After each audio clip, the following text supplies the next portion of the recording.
प्रणाम आप सभी साथियों को। राजमाता अहिल्या योग केंद्र इंदौर मध्य प्रदेश के पेज पर आप सभी का स्वागत है। मैं अंकित कुमार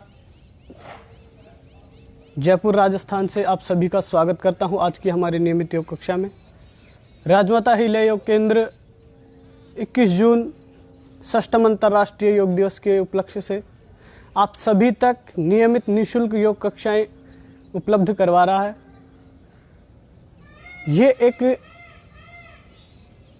समाज के लिए और हमारे जो योग साधक हैं उन सभी साधकों के लिए एक विशेष और आंतरिक प्रेरणा स्रोत है जो इस तरह का कार्य यह संगठन कर रहा है। आशा करता हूँ और भी कुछ संगठन होंगे जो इस तरह का कार्य कर रहे हैं, परंतु जो समर्पण और आत्मभाव के साथ मध्य प्रदेश इंदौर राजमाता अहिल्या योग केंद्र की जो टीम कर रही है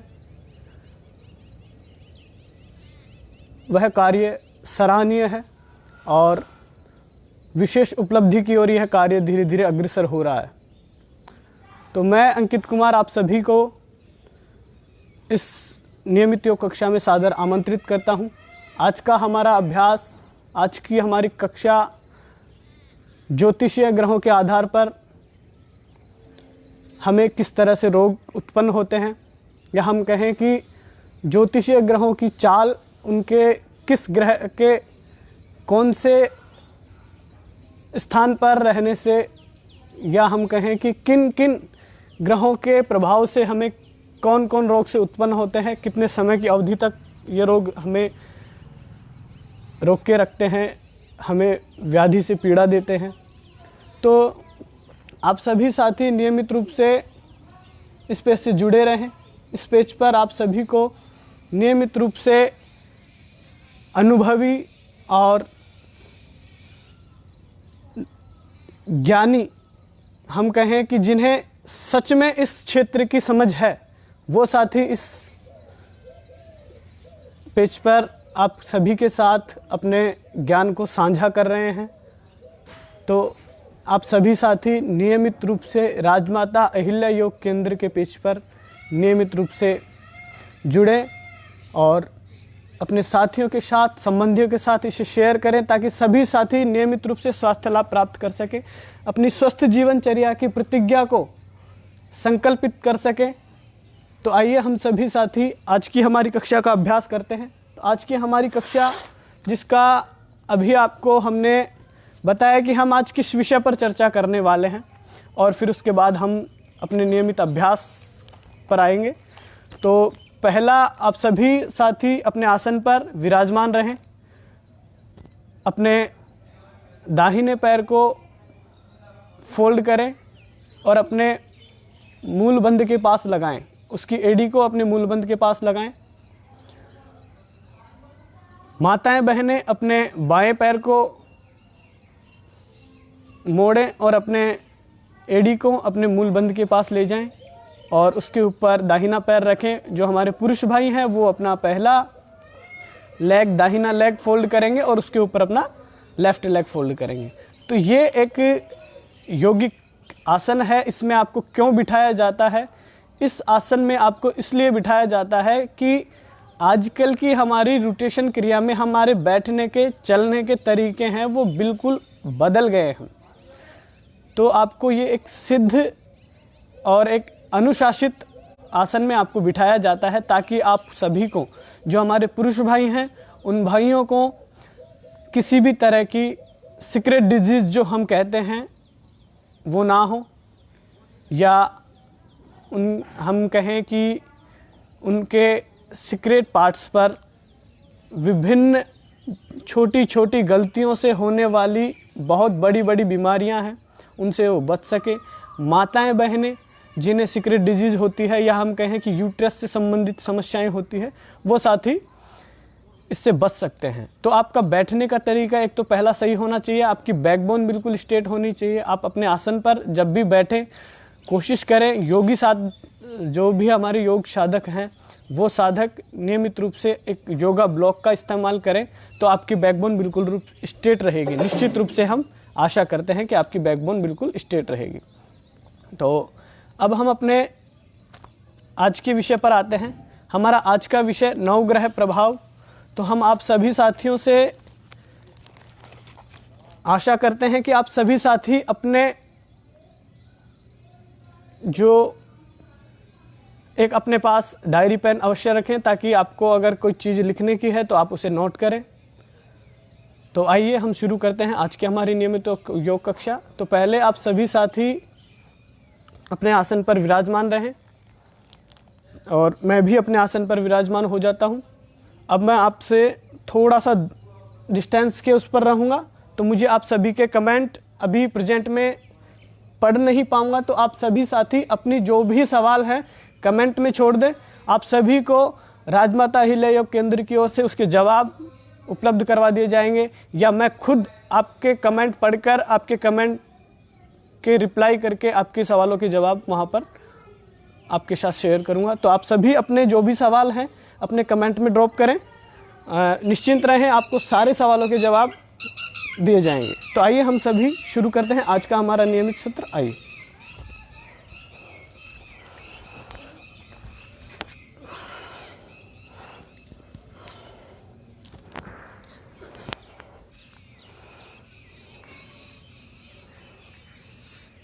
Bluetooth mode. Connected.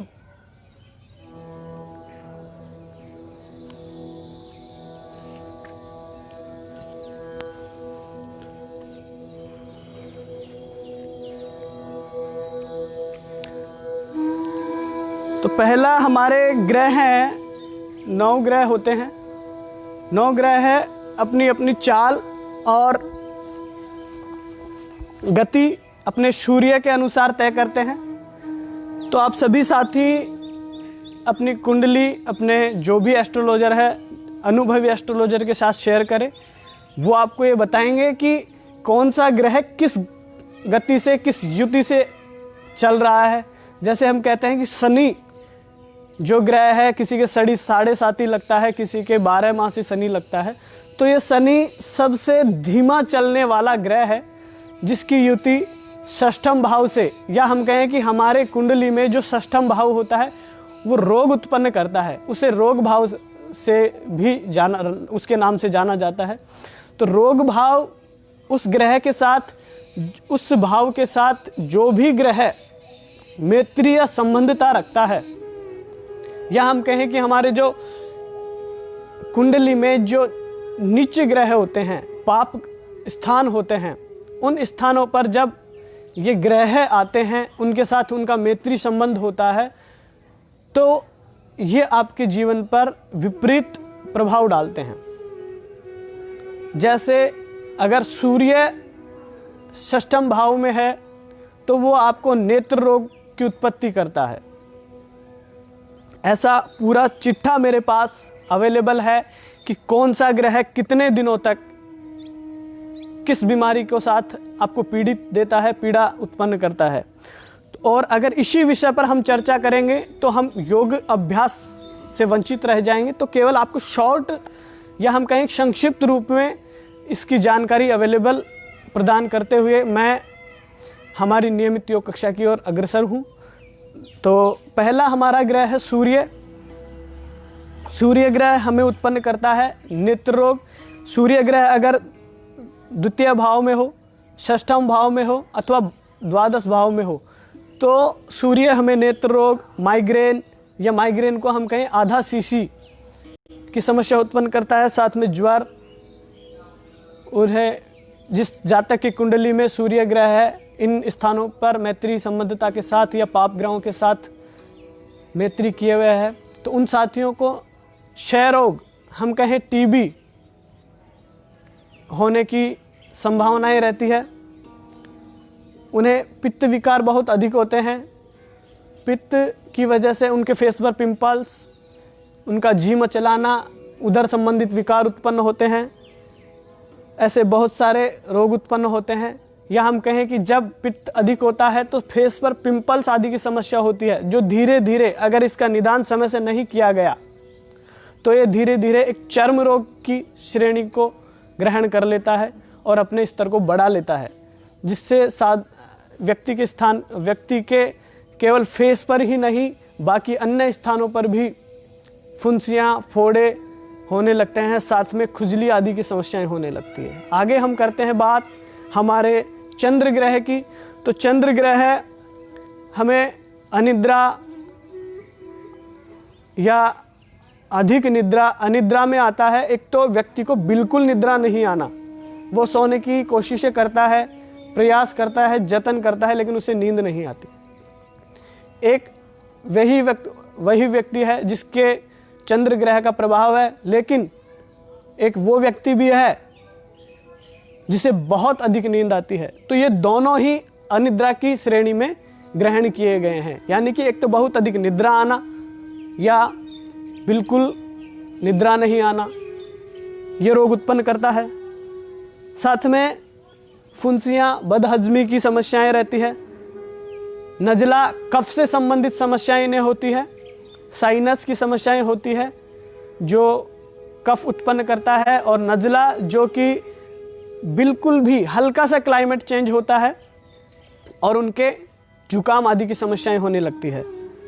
और इन्हें सर्दियों में लूज मोशन की समस्याएं होती है,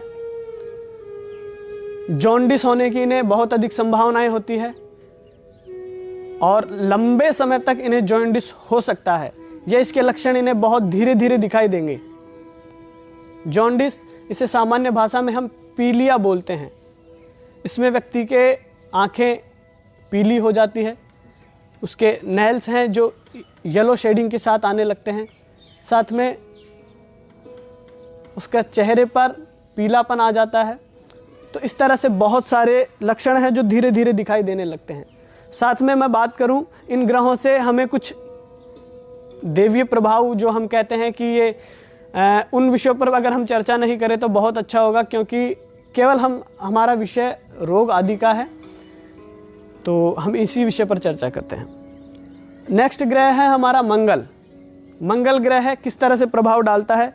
मंगल ग्रह अगर आपके षष्ठम भाव में है, षष्ठम भाव जो है आपका रोगिक भाव है, यानी कि इस भाव में चाहे किसी की मित्रता हो या चाहे किसी की मित्रता नहीं हो, किसी इस भाव से किसी ग्रह की मित्रता हो अथवा नहीं हो, उससे इसे कोई फर्क नहीं पड़ता, केवल यह आपको रोग उत्पन्न करेगा तो करेगा। शत्रु भाव में रहेंगे तब तो आपको हानि पहुंचाते ही हैं, परंतु जब षष्ठम भाव में होते हैं, इनसे मित्रता, या कहते हैं ना कि हम संगत का असर होता है। किसी बुरे व्यक्ति की संगत में अगर कोई अच्छा व्यक्ति भी चला जाता है तो वो उसकी भी आदतें कुसंगति में बदल जाती है या कुमार्ग पर वो अग्रसित होने लगता है। तो इसी तरह से इस षष्ठम ग्रह का प्रभाव है।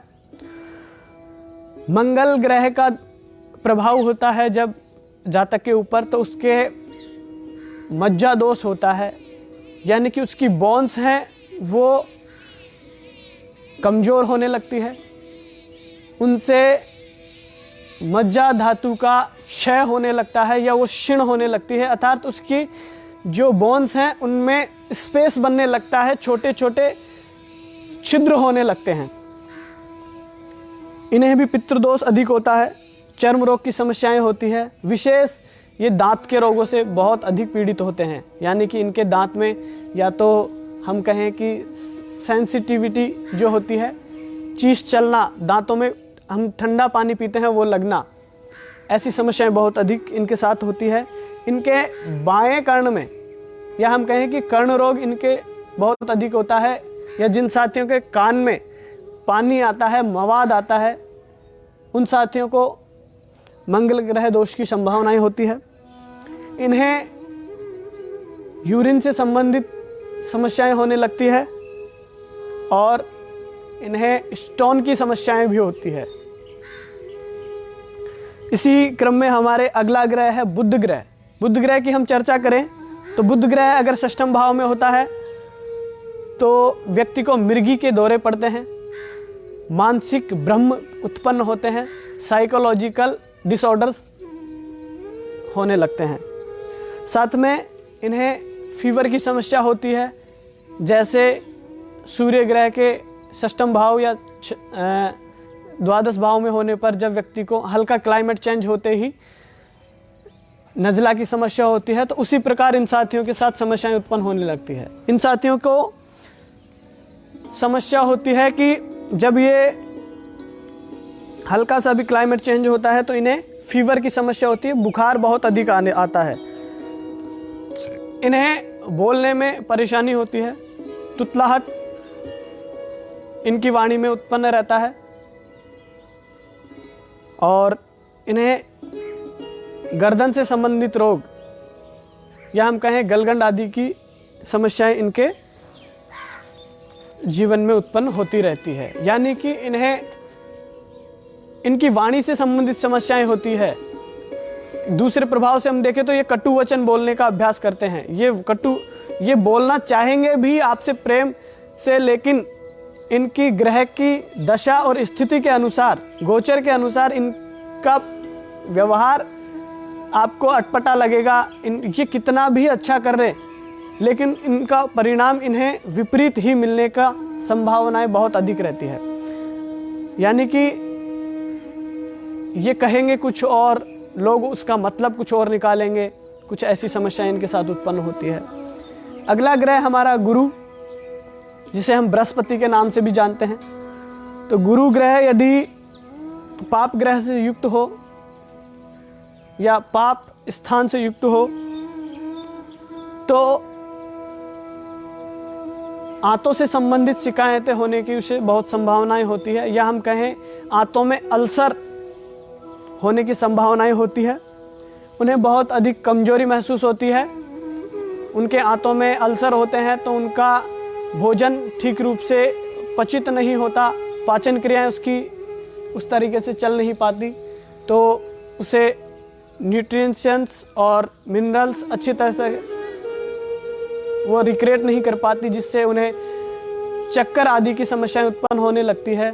साथ में उन्हें नेगेटिविटी बहुत अधिक होती है। वो किसी भी कार्य को शुरू करेंगे, उनके मन में नहीं नहीं नहीं नहीं का ही भाव उत्पन्न होगा।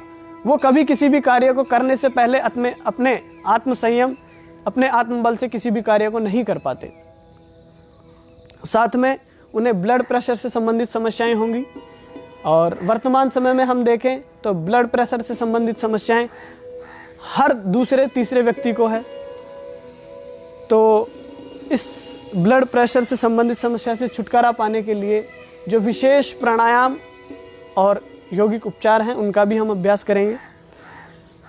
उनके शरीर में ब्लड के क्लॉट्स यानी कि रक्त के थक्के बहुत अधिक जम जाते हैं, जिससे उन्हें पैरालिसिस अटैक की संभावनाएं होती है। पैरालिसिस अटैक कई तरह का होता है, किसी को ब्रेन से होता है तो किसी को मसल्स से होता है। तो ये अलग अलग तरीके से होता है। जो ब्रेन से होता है उसमें उसके ब्लड के क्लॉट्स जम जाते हैं, उसकी ब्रेन की नसें डेड होने लगती है, वहाँ तक ब्लड सर्विस नहीं पहुँच पाती। दूसरा हम आगे बात करें शुक्र ग्रह। शुक्र ग्रह अगर षष्ठम भाव में हो, अपने रोगिक भाव में हो, उसे मैत्री संबंध में रहे या शत्रुता के साथ रहे, तो यूरिन से संबंधित समस्याएं होती है। साथ में बार बार उनको जाना, यूरिन जाना या बिल्कुल नहीं जाना, ऐसी समस्याएं उत्पन्न होती है। और मुद्रा रोग, हम कहें कि वो किसी भी मुद्रा में, किसी भी हम व्यक्ति को कहते हैं कि आप अनुशासित तरीके से बैठिए। हम छोटे बच्चों को बहुत समझाते हैं, अरे बैठ जा भाई, अरे बैठ जा भाई, पर वो नहीं बैठ पाता।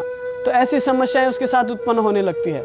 यानी कि वो व्यक्ति एक स्थान पर नहीं टिक पाता, उसका मन बहुत अधिक स्थानों पर भटकने लगता है, चंचल होने लगता है, बच्चे की भांति।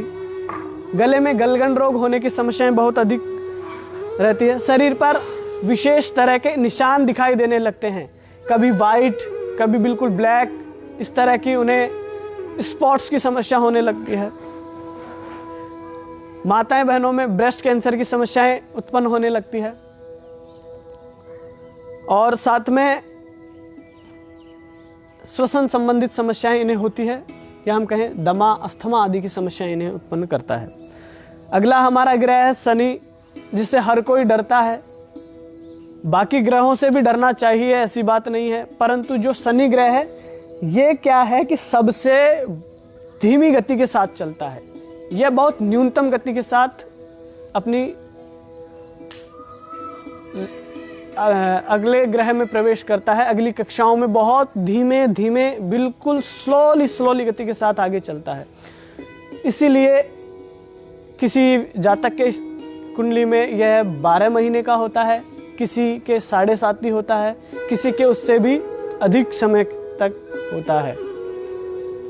तो शनि है, नाम सुनते ही लोग डरते हैं, तो ऐसा नहीं है। आप नियमित योगाभ्यास करें। शनि, शास्त्रों में कहा गया है कि शनि उसी ही व्यक्ति का बुरा करता है या उसी व्यक्ति को दुष्परिणाम प्रदान करता है जो व्यक्ति कुधर्म के कुमार्ग पर चलता है या अधर्म के मार्ग पर चलता है। आप लोगों का अच्छा करिए, आप सत्कर्म करिए, आप धर्म के मार्ग पर चलिए, सत्य बोलिए, यम नियम का पालन कीजिए, नियमित योगाभ्यास कीजिए। आपको शनि बिल्कुल भी परेशान नहीं करेगा।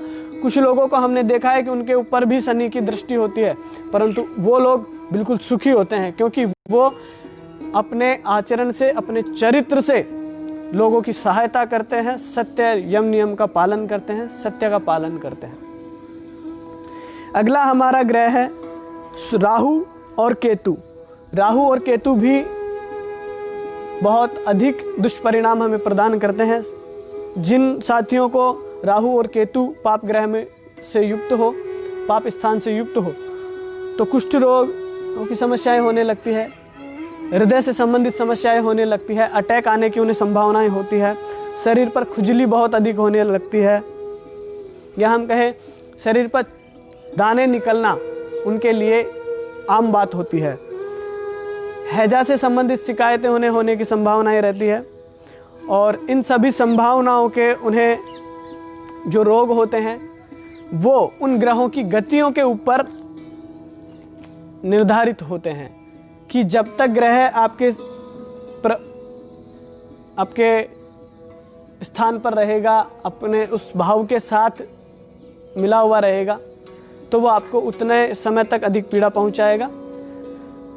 तो इस तरह से ये इनके रोग हैं, और इनसे आप सभी को पता है, अगर जीवन में व्यक्ति को रोग आकर के जकड़ लेता है तो आपके जीवन पर किस तरह का प्रभाव होने लगता है।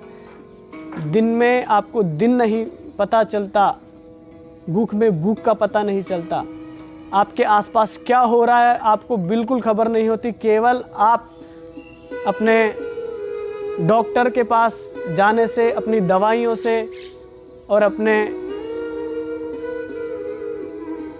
बहुत सारे ऐसे कार्य हैं जिनसे आपको समय ही नहीं मिल पाता, आपके पास क्या हो रहा है उसका आपको बिल्कुल भी अंदाजा नहीं रह पाता, जिससे आपके जीवन में रोग उत्पन्न होते हैं, मानसिक बाधाएं उत्पन्न होती है, भूत प्रेत आदि की समस्याएं आपको ग्रहण कर लेती है।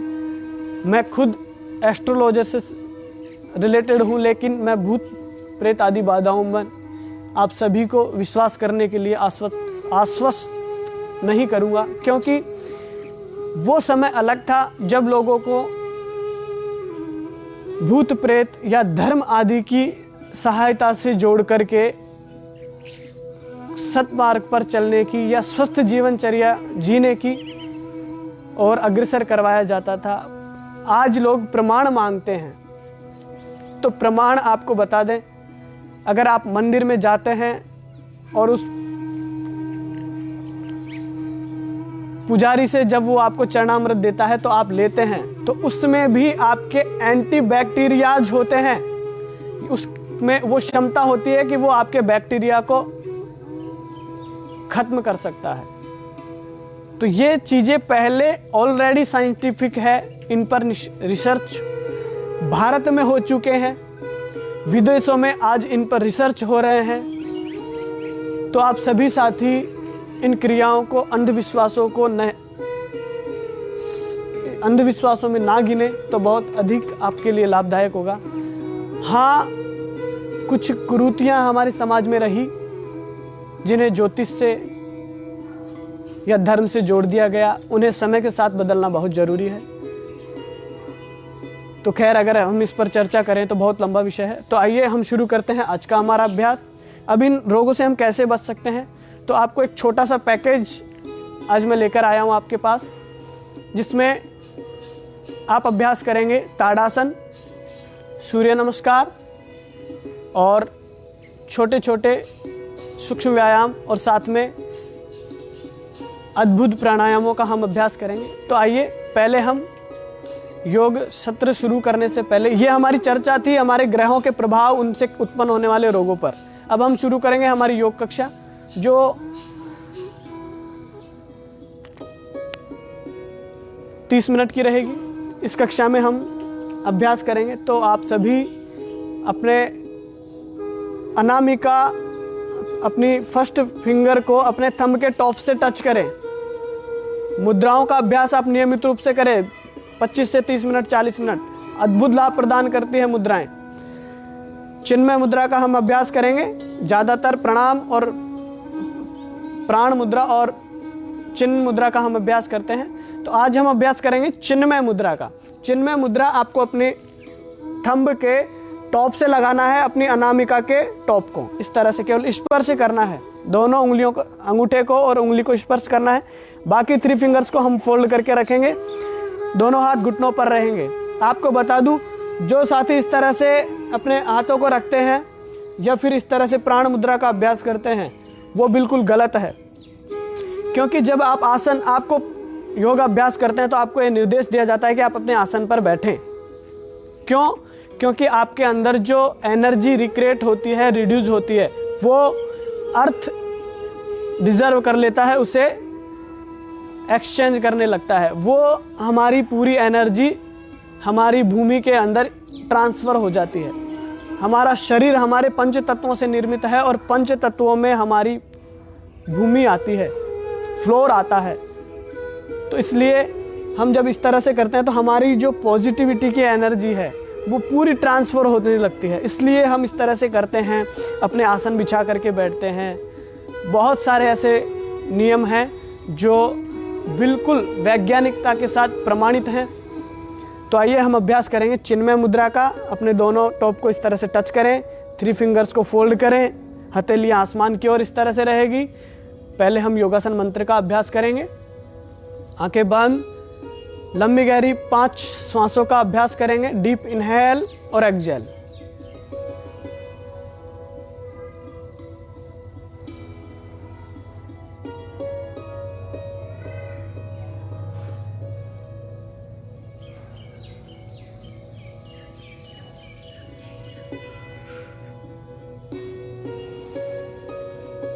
लंबी गहरी श्वास। योगेन चित्तस्य पदेन वाचा मलं शरीरस्य च वैद्यकेन योपाकरोतं प्रवरं मुनीनां पतञ्जलिं प्राञ्जलिं रानतोऽस्मि। असतो मा सद्गमय तमसो मा ज्योतिर्गमय मृत्योर्माम् अमृतं गमय। आपकी आंखें बंद रहेंगी। दोनों हाथ प्रणाम स्थिति में, दोनों हाथों को मिलाएं। अपने सर को हल्का सा सामने की ओर झुकाएं। अपने माता पिता, गुरु, इष्ट को प्रणाम करें, जिन्होंने आपको जन्म दिया है, जिन्होंने आपको शिक्षा दी है और जो आपको आपके कार्य के लिए सामर्थ्य प्रदान कर रहे हैं, उन सभी को प्रणाम करें, धन्यवाद दें। धरती माता को प्रणाम करें, जो आपके भार को ग्रहण किए हुए हैं, उसे नमन करें। सर को झुकाएं, पल के टिमटिमाते हुए आंखों को खोलें और अपने आसन पर खड़े हो जाएं। हम अभ्यास करेंगे ताड़ासन का। तो ताड़ासन का अलाइनमेंट क्या है, किस तरह से हमें अभ्यास करना चाहिए, तो आइए हम अपने आसन पर खड़े हो जाएं। तो आपको मैं आज ताड़ासन के अलाइनमेंट के ऊपर थोड़ा सा बताने वाला हूं। तो आप सभी अपने आसन पर खड़े हो जाएं। जी बिल्कुल, आप अपने आसन पर बिल्कुल खड़े हो जाएं। बिल्कुल आपके दोनों पैरों पर इक्वल वेट रहेगा। यस, आपके दोनों पैरों पर इक्वल वेट।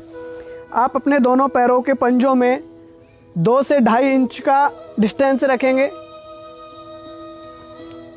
यस, आपके दोनों पंजों से ग्रिप बनाएं। अपने आसन पर अच्छे से ग्रिप बना करके रखें। पंजों को प्रेस करें। अपने घुटनों की कटोरियों को ऊपर की ओर प्रेस करें। अपनी थाइज को प्रेस करें और अपने बटक्स को रोल करें। अपने हिप जॉइंट को मिलाएं। हिप जॉइंट को मिला करके रखें। श्वास को इनहेल करें। दोनों हाथों को शोल्डर लेवल लेकर के आएं। जब आप शोल्डर लेवल लेकर के आएंगे तो आपका पेट अंदर की ओर पुश होगा, चेस्ट ओपन होगा। ताड़ासन का सही और विधिवत अभ्यास। आप अपने नी जॉइंट को ऊपर की ओर प्रेस करें, थाई को प्रेस करें, हिप जॉइंट को मिलाएं, बटक्स को रोल करें। यस, साथ में सांस भरते हुए दोनों हाथ शोल्डर लेवल, हथेलियां जमीन की ओर रहेंगी। यस, पेट आपका अंदर की ओर जाएगा। जब आप इनहेल करेंगे चेस्ट ओपन होगा। सामान्य श्वास, हथेलियां आसमान की ओर। पुनः इनहेल करते हुए दोनों हाथों को ऊपर की ओर प्रेस करके रखना है। आप अपने दोनों हाथों को ऊपर मिला भी सकते हैं, जॉइंट करके इंटरलॉक भी कर सकते हैं। यस, केवल आपको इस तरह से जॉइंट करके रखना है या आप इस तरह से प्रेस करके रख सकते हैं। इस दौरान आपको ध्यान रखना है, आपको पता कैसे चलेगा आपने ताड़ासन किया है और वो बिल्कुल राइट अलाइनमेंट के साथ किया है। आप सभी ध्यान से देखना ताड़ासन किस तरह से होता है। यस, नी जॉइंट को ऊपर प्रेस किया, थाइज को प्रेस करते हुए बटक्स को रोल किया, मूल बंद लगाया, डीप इनहेल, एक्सेल, पुनः इनहेल के साथ दोनों हाथों को ऊपर की ओर प्रेस कर दिया। इस दौरान आपकी कलाई, कोहनी, शोल्डर, आपकी कमर और आपके नी के साथ आपका टो बिल्कुल एक लाइन में रहेगा। अगर हम अपनी लॉन्ग फिंगर से किसी धागे को नीचे की ओर डालते हैं, रस्सी को नीचे की ओर डालते हैं, तो पूरा एक लाइन में बिल्कुल स्ट्रेट रहेगा। तो यस, अभ्यास करें। नेक को बिल्कुल रिलैक्स रखें। गर्दन आपकी बिल्कुल शिथिल रहेगी। केवल ऊपर से शोल्डर से आपको ऊपर की ओर प्रेस करके रखना है। आप दोनों पंजों को इंटरलॉक कर सकते हैं। यस, होल्ड करें 10 सेकंड तक। डीप इनहेल और एक्सेल का अभ्यास करें।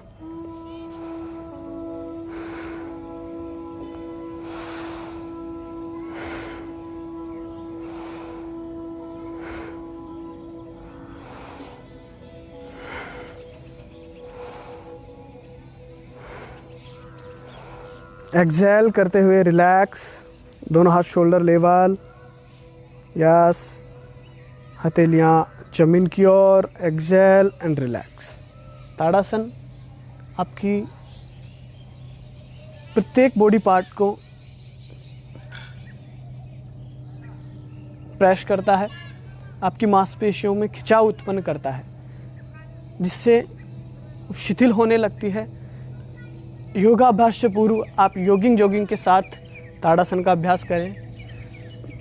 दूसरा हम अभ्यास करेंगे सूर्य नमस्कार का। तो सूर्य नमस्कार करने से पहले आप अपने आसन के आगे वाले हिस्से पर खड़े हो जाएं, ताकि आप आराम से सूर्य नमस्कार का अभ्यास कर सके, देख सके।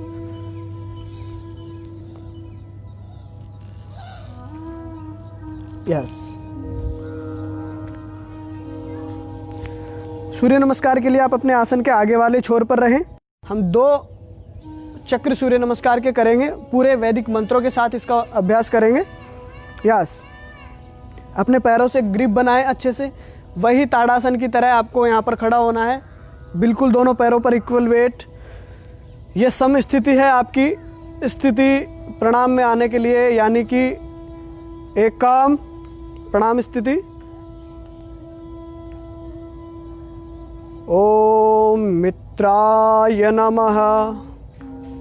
2 डीप इनहेल,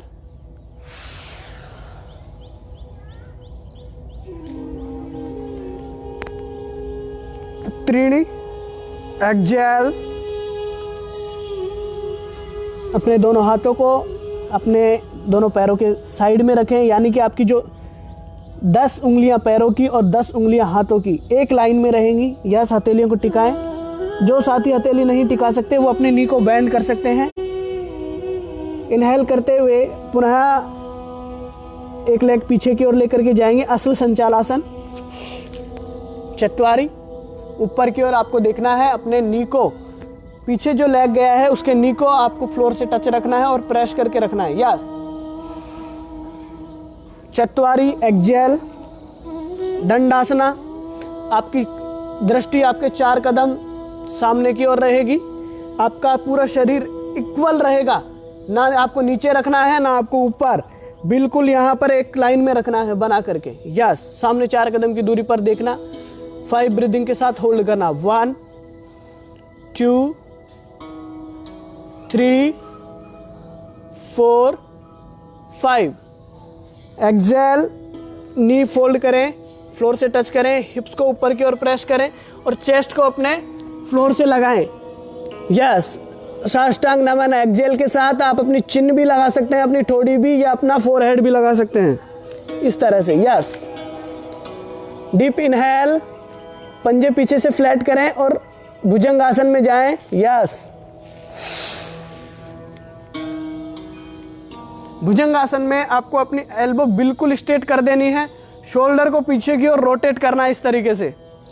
आपकी बॉडी करते बहुत सारे लोग हैं अभ्यास, परंतु राइट अलाइनमेंट के साथ करें, सही अभ्यास के साथ करें तो इफेक्ट पड़ता है।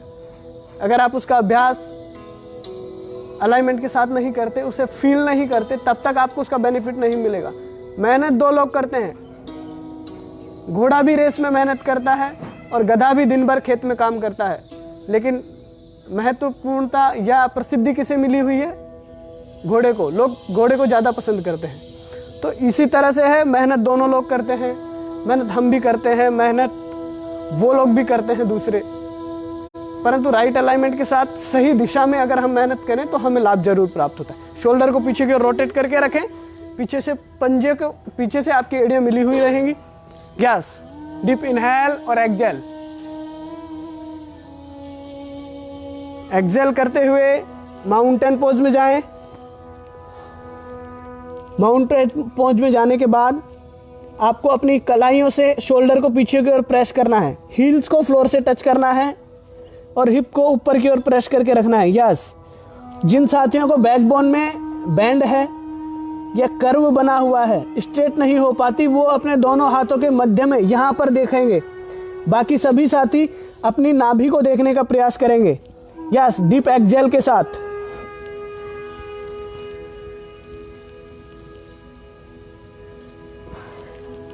इनहेल, अश्व संचाल। जो लेग पहले पीछे गया था वही लेग पहले आगे आएगा। यस। यस। एक बार वापस हम सूर्य नमस्कार का अभ्यास करेंगे और श्वासों को केंद्रित करते हुए इसका अभ्यास करेंगे। एकम। ओम सूर्याय नमः।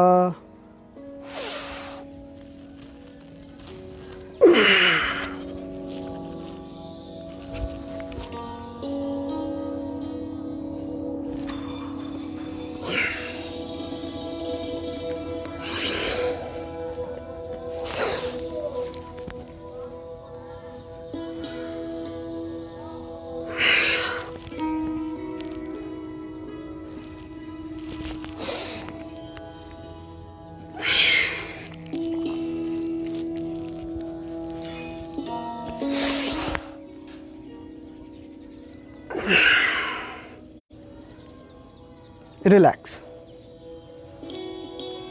ताड़ासन और सूर्य नमस्कार ऐसे अभ्यास हैं जो आपकी पूरी बॉडी को शिथिल कर देते हैं, आपके प्रत्येक बॉडी ऑर्गन को सक्रिय कर देते हैं, उन्हें चालू कर देते हैं। हम कहें कि हम एक 1.25 घंटे का या 1.5 घंटे का 40 मिनट का हम अभ्यास करें, उसमें बहुत सारे आसनों को हम सम्मिलित कर लें और अभ्यास करते रहें। और उसी तरह एक व्यक्ति हमारे साथ स्वस्थ रहने के लिए नियमित रूप से 40 से 50 सूर्य नमस्कार रोज लगाता है, वो साथी भी उतना ही स्वस्थ होगा जितना वो 1.5 घंटे तक करने वाला साथी स्वस्थ है। उसकी भी कैपेसिटी उतनी होगी जितनी उसकी है। सूर्य नमस्कार योगा अभ्यासियों में राजा माना गया है। इसे आसनों में किंग कहते हैं सूर्य नमस्कार को। आप अपने आसन पर आराम से बैठ जाएं। अब हम प्राणायाम का अभ्यास करेंगे और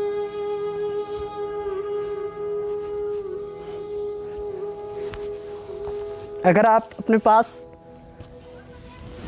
पानी की बोतल आदि लेकर के बैठे हैं तो पानी का सेवन करें। अभ्यास के दौरान जब भी आप पानी पीते हैं तो पानी पीते समय आपको ध्यान रखना है कि आपको डायरेक्ट पानी नहीं पीना है। पानी को पहले मुंह में भरना है, 2 से 5 सेकंड उसे आपको मुंह में रखना है, फिर उसके बाद आपको उसको अंदर आराम से पीना है। मुंह में उसके चारों तरफ घुमाना है, उसके बाद आपको पानी को पीना है। तो नेक्स्ट हमारा अभ्यास थोड़ा सा शोल्डर रोटेशन का है। शोल्डर रोटेशन और आई रोटेशन का हम अभ्यास करेंगे ताकि सूर्य नमस्कार आपको सभी डिजीज में स्वीकार्य है। स्वस्थ रहने के लिए आप नियमित रूप से सूर्य नमस्कार का अभ्यास करें। 40 से 50 सूर्य नमस्कार रोज लगाएं। जो हमारे युवा साथी हैं वो सूर्य नमस्कार का अभ्यास नियमित रूप से करें। संकल्पित हो कि आपको 50 सूर्य नमस्कार रोज करने हैं, कम से कम 50 सूर्य नमस्कार। मैं प्रतिदिन 150 से 150 से 200 सूर्य नमस्कार रोज लगाता हूं। साथ में हमारे हिंदुस्तान की पहचान बन चुके हैं भाई संदीप आर्य, जिन्होंने लगातार 30 घंटे तक सूर्य नमस्कार का अभ्यास किया है। आप सोच सकते हैं 30 घंटे तक सूर्य नमस्कार। तो मैं आपसे केवल 50 सूर्य नमस्कार लगाने का निवेदन कर रहा हूं। ये राजमाता अहिल्या बाई योग केंद्र आप सभी से निवेदन करता है कि आप सभी साथी नियमित रूप से सूर्य नमस्कार का अभ्यास जरूर करें। साथ में हम अभी अभ्यास करेंगे शोल्डर रोटेशन। शोल्डर रोटेशन के लिए आप अपने दोनों पंजों को, हथेलियों को अपने शोल्डर पर रखें और डीप इनहेल और एक्सहेल के साथ रोटेट करें, क्लॉकवाइज और एंटी क्लॉकवाइज। यस, क्लॉकवाइज अभ्यास करें 5 से 10 बार। डीप इनहेल के साथ जब आप इनहेल करेंगे तो दोनों हाथ आपके ऊपर की ओर जाएंगे। एक्सहेल के साथ गो डाउन। यस,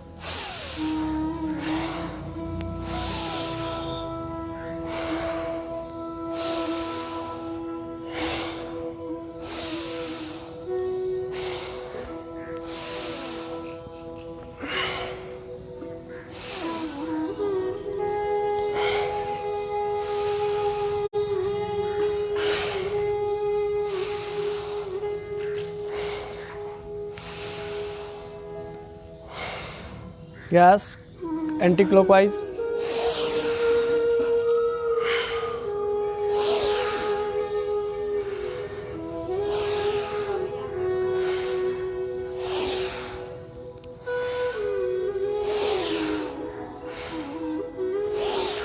रिलैक्स करें।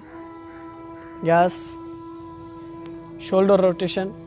साथ में आई रोटेशन का हम अभ्यास करेंगे जो आपको नेत्र रोगों से बचाता है। आईज को अपनी को स्थिर रखें। पहला आप अपने आराम से बैठे रहे हैं, आसन का अभ्यास कर रहे हैं। कहीं पर भी आप इसका अभ्यास कर सकते हैं, ऑफिस में, अपने घर पर, कहीं पर भी। यस, आपको अपनी आइज को पहले क्लॉकवाइज रोटेट करना है, दाएं से बाहिनी ओर, फिर आपको एंटी क्लॉकवाइज इसका अभ्यास करना है। यस, 3-3 बार इसका अभ्यास करेंगे।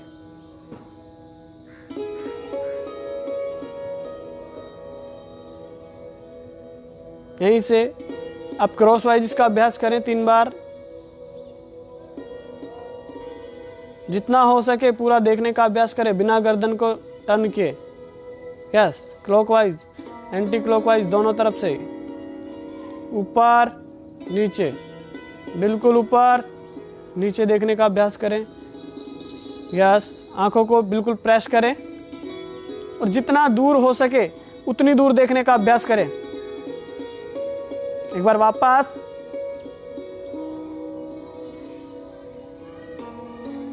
व्यास अपने नासिका के अग्रभाग को देखने का अभ्यास करेंगे।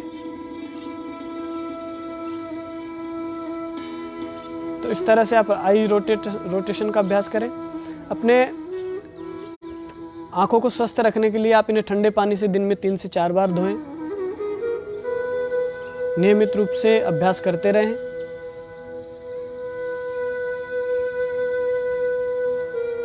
कपालभाति प्राणायाम का हम अभ्यास करेंगे। कपालभाति प्राणायाम के लिए आप सभी साथी अपने दाहिने हाथ के अंगूठे को इस तरह से सामने की ओर रखें। केवल आपको एक्सप्लेनेशन के लिए इस तरह से बता रहा हूं कि आपको किस तरह से इसको समझना है। और जो हमारे योग साधक हैं, जो योग की कक्षाएं नियमित रूप से आयोजित कर रहे हैं, वो साथी इसे ध्यान से सुने। आपको सामने वाले को किस तरह से कपालभाति को समझाना है कि हाँ, आप कपालभाति इस तरह से करते। हम जब सामने बैठ नहीं होते, केवल उसे इस तरह से समझाने का अभ्यास करते हैं, तो कई साथी केवल शोल्डर को अप डाउन करने का अभ्यास करते हैं, वो उसे कपालभाति समझने लगते हैं। ये बहुत गलत है। इस तरीके से हम कपालभाति किसी को एक्सप्लेन नहीं करवा सकते। हमने कहा आपको स्ट्रोक के साथ सांस को एक्सहेल करना है, तो वो इनहेल भी करेगा और एक्सहेल भी करेगा। तो आपको समझाने के लिए बहुत ही सरल और संक्षिप्त विधि कपालभाति की है। आप अपने राइट हैंड को इस तरह से रखें, अपने अंगूठे को सामने की ओर ऊपर स्टैंड करें। आपको फूंक मारनी है। एक बार फूंक मारिए मुंह से और अपने लेफ्ट हैंड को अपने पेट के ऊपर रखिए। 3 से 4 फूंक मार के देखिए। जब आप फूंक मारते हैं स्ट्रोक के साथ, तो आपका पेट अंदर की ओर जाता है। यही क्रिया आपको नोजल के साथ करनी है, नाक के साथ करनी है, मुंह को बंद रखना है। यस, करके देखिए। बिल्कुल सहज, बिल्कुल सरल। आप इसका अभ्यास इस तरीके से कर सकते हैं। केवल अपने पेट के ऊपर एक हाथ रखना है। समझने के लिए 2 से 3 दिन आप इसका अभ्यास कर सकते हैं। इस तरीके से सामने रख के नासिका से आपको एक्सहेल करना है। श्वास को इनहेल करने पर आपको ध्यान नहीं देना, एक्सहेलेशन पर आपका कंसंट्रेशन होना चाहिए। इनहेल वो अपने आप हो जाएगा, स्वतः ही इनहेल होगा। यस, जब आप स्ट्रोक मारेंगे, बाहर की ओर एक्सहेल करेंगे, तो आपका श्वास आपके अंगूठे को स्पर्श होना चाहिए। इतनी आपकी कैपेसिटी हो, या धीरे धीरे इस कैपेसिटी को डेवलप करें। यस, तो आइए हम अभ्यास करते हैं कपालभाति का। तो कपालभाति के लिए नवीन अभ्यासी हैं, वो इस तरह से सामने की ओर अभ्यास करें। बाकी सभी साथी चिन्मय मुद्रा, प्राण मुद्रा अथवा इस तरह से रख करके इसका अभ्यास कर सकते हैं। तो आइए कपालभाति का अभ्यास हम 30 स्ट्रोक कपालभाति के करेंगे। आइए।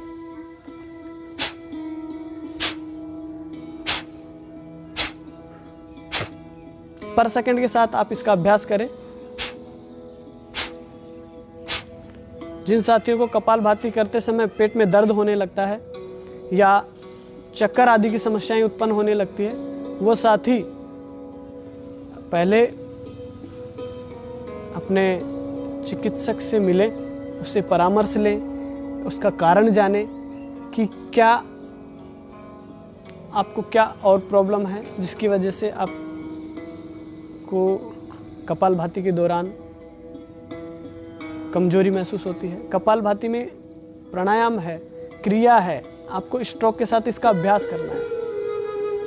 कमजोरी कपालभाति से नहीं आती, वो आपकी कमजोरी को बाहर निकालता है कि हाँ, आपको ये डिजीज है, आप करोगे अभ्यास तो आपको ये डिजीज खत्म होगी, आपकी इस डिजीज से आप छुटकारा पा सकते हैं। परंतु ऐसा नहीं कि आप डिजीज़, आप इसी भ्रम में रह जाए कि हाँ कपालभाति से ये ठीक हो जाएगा, आपके पेट में दर्द हो रहा है और आप ज़बरदस्ती उसे करे जा रहे हैं, तो वो आपको रोग भी हो सकता है, नवीन समस्या भी उत्पन्न हो सकती है। तो आप सभी साथी सावधानी के साथ, प्रेम से, जितना आपका शरीर एक्सेप्ट करता है उतना ही अभ्यास करें। यस,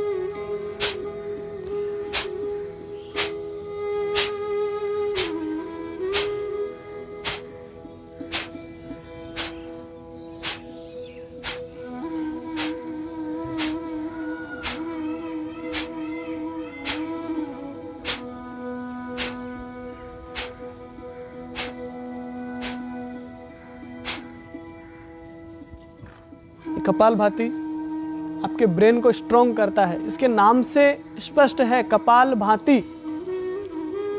कपाल अर्थात आपका मस्तिष्क। लोग अभी तक इस भ्रम में है कि कपालभाति पेट से होता है तो पूरा इफेक्ट पेट के ऊपर ही अटकता है। ऐसा नहीं है साथियों।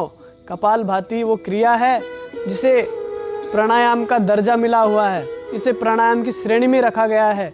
प्राणायाम तो होते ही हैं, लेकिन कपालभाति क्रिया को प्राणायाम की श्रेणी में रखा गया है। क्यों?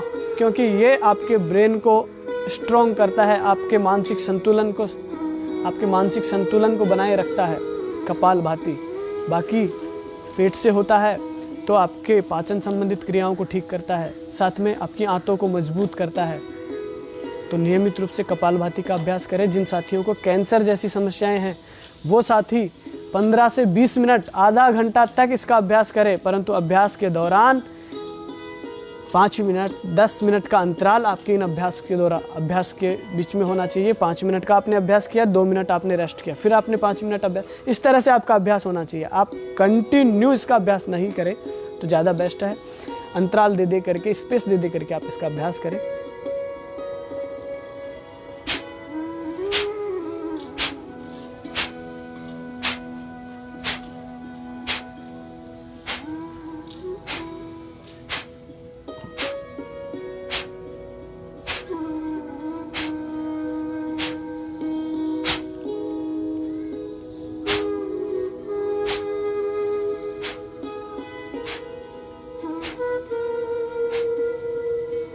रिलैक्स करें।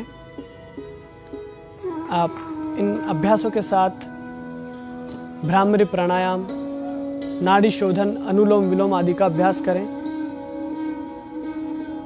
आपको राजमाता अहिल्याबाई योग केंद्र की ओर से इन सभी की पिछले सेशनों में बहुत अनुभवी और एक्सपर्ट इन चीज़ों के मैंने देखे हैं इस पेज पर। आप सभी साथी देश के विभिन्न क्षेत्रों से हमारे साथी इस पेज से जुड़े हुए हैं जो आपको इसका अभ्यास करवाते हैं। यहाँ तक कि हमारे साथ इस पेज के ऊपर, हमारे इस समूह के ऊपर, मैं इस समूह का बहुत बहुत आभार और इस समूह की आत्मविश्वास और प्रेरणा को सलाम करता हूँ कि हमारे इस समूह की सफलता विदेशों तक पहुंच रही है।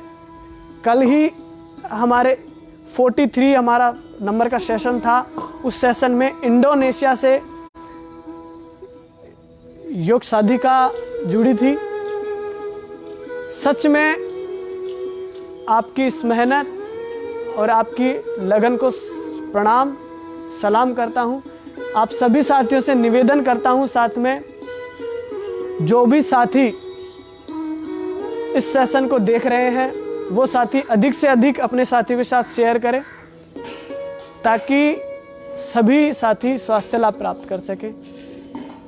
आप नियमित रूप से नवीन आसन, नई जानकारियों के लिए आप लगातार इस पेज से जुड़े रहें। पिछली या हम कहें कि कुछ वीडियो हमारे जो पूर्व में रिकॉर्ड हो चुके हैं हमारे देश के विभिन्न क्षेत्रों से साथियों के द्वारा, उनमें बहुत सी जानकारियां हैं। आप उन्हें देखें, स्वास्थ्य लाभ प्राप्त करें। और एक बार हम शांति मंत्र का उच्चारण करेंगे।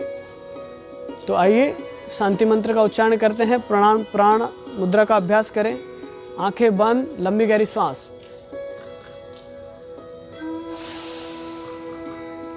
सर्वे भवन्तु सुखिनः, सर्वे सन्तु निरामया,